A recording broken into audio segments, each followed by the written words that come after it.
Assalamualaikum warahmatullahi wabarakatuh. Sebelumnya kelompok kami beranggotakan 6 orang. Yang pertama ada saya sendiri, Justian. Kemudian ada Nadila, Lutfi, Dea, Nisa, dan Risyad. Kami di sini akan menyajikan presentasi mengenai strategi kampanye pemenangan Bapak Bibit Rustamta sebagai calon legislatif DPRD Kabupaten atau Kota Bantul Dapil 6. Berikut ini adalah profil dari Bapak Bibit.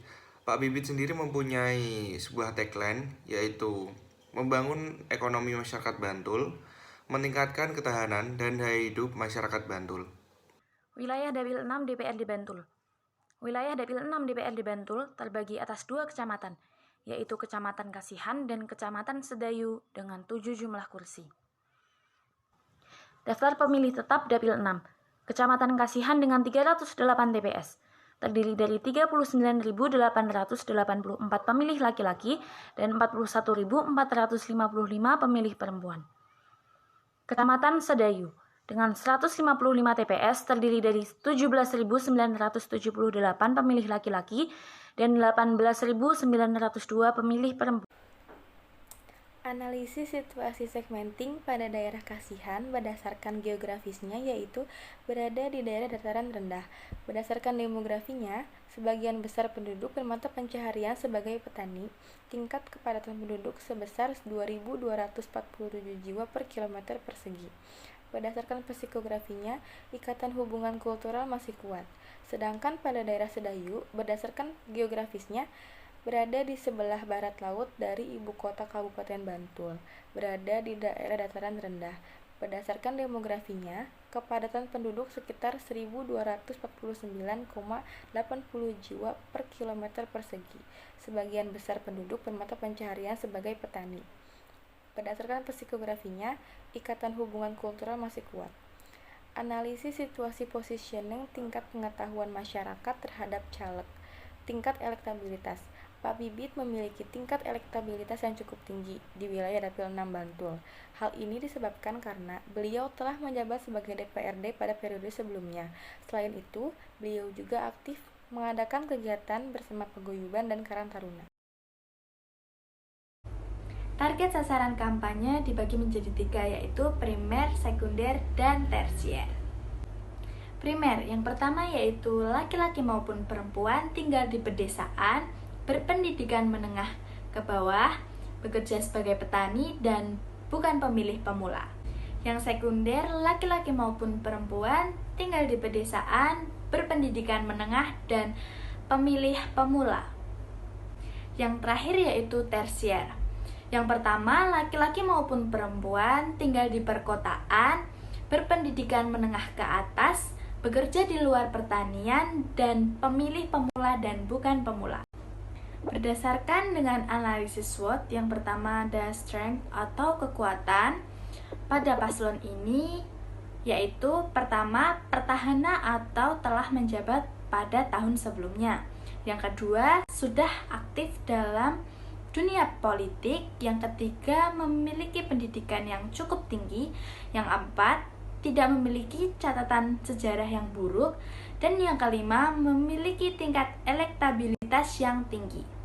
Weakness atau yang biasa disebut dengan kelemahan pada paslon ini, yang pertama, memiliki dana yang terbatas, dan yang kedua yaitu berasal dari partai politik yang kurang kompetitif di wilayah Bantul. Opportunity atau peluang, yang pertama yaitu masyarakat di Dapil 6 banyak yang berprofesi sebagai petani. Dan yang kedua yaitu jumlah pemilih mayoritas beragama Muslim. Dan yang terakhir adanya ancaman. Yang pertama adanya ancaman dari pihak lain. Yang kedua adanya upaya pencemaran nama baik secara diam-diam oleh pihak lain. Dan yang ketiga yaitu adanya politik uang dari kompetitor.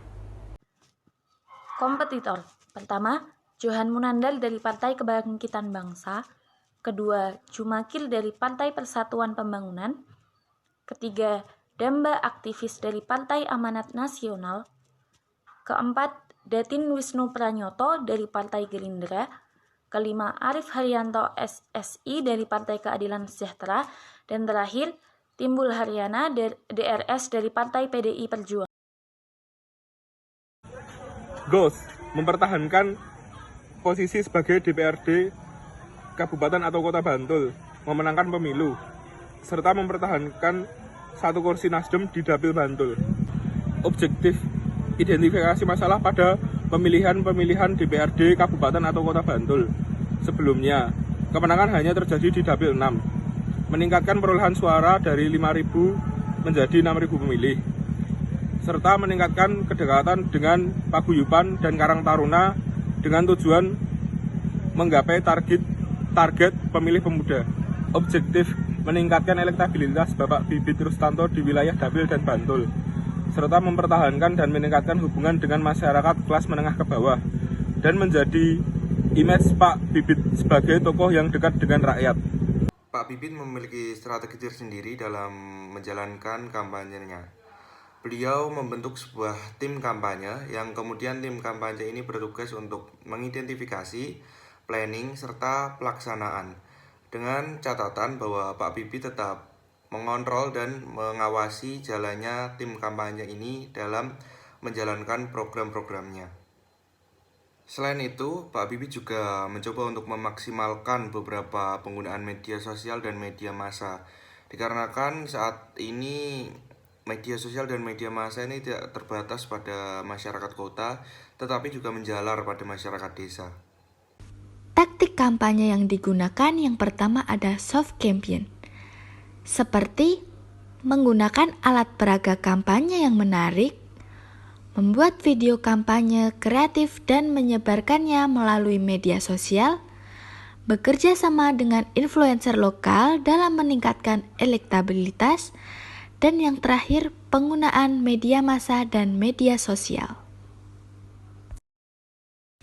Yang kedua ada hard campaign, seperti event budaya, event keagamaan, yaitu mengadakan pengajian akbar, event hiburan, yaitu gerak jalan, sepeda santai, serta acara musik, dan yang terakhir, kunjungan dan penyuluhan kepada petani. Fungsi media massa dan media sosial. Yang pertama ada media massa, seperti radio, yang biasa digunakan sebagai kampanye pemilu dengan target masyarakat menengah ke bawah. Yang kedua ada media sosial, seperti Instagram, yang biasa menyasar pada kaum muda, WhatsApp, fokus kepada penyebaran informasi positif, Facebook, pemberitaan kegiatan beserta pembangunan image positif. Yang terakhir menggunakan YouTube dengan membuat video kreatif dalam kampanye. Berikut ini adalah event-event yang akan dijalankan oleh tim kampanye Pak Bibit. Yang pertama ada event budaya, kemudian event keagamaan, event olahraga yang terbagi atas 2 bentuk acara. Yang pertama ada gerak jalan, yang kedua ada sepeda santai. Kemudian event terakhir yang akan dilaksanakan oleh Pak Bibit adalah penyuluhan kepada petani. Berikut ini adalah budgeting atau biaya kampanye yang diperlukan oleh tim kampanye menyesuaikan dengan kebutuhan dan kondisi saat ini. Berikut ini adalah timeline dalam waktu 1 tahun yang akan dilaksanakan oleh tim kampanye Pak Bibit. Timeline ini atau pelaksanaan acara ini menyesuaikan dengan kebutuhan sosial atau momen-momen tertentu agar event-event ini berjalan sesuai dengan manfaatnya. Evaluasi. Yang pertama, menganalisis secara rinci sejauh mana penggunaan media memberikan efek pada masyarakat. Yang kedua, melihat jumlah massa yang mengikuti berbagai event. Yang ketiga, melakukan survei pada petani untuk melihat sejauh mana efek dari kegiatan penyuluhan petani. Yang keempat, mengukur partisipasi anak muda melalui kunjungan di paguyuban dan Karang Taruna. Dan yang terakhir, mengawasi penyerapan dana kampanye agar digunakan sesuai dengan fungsinya.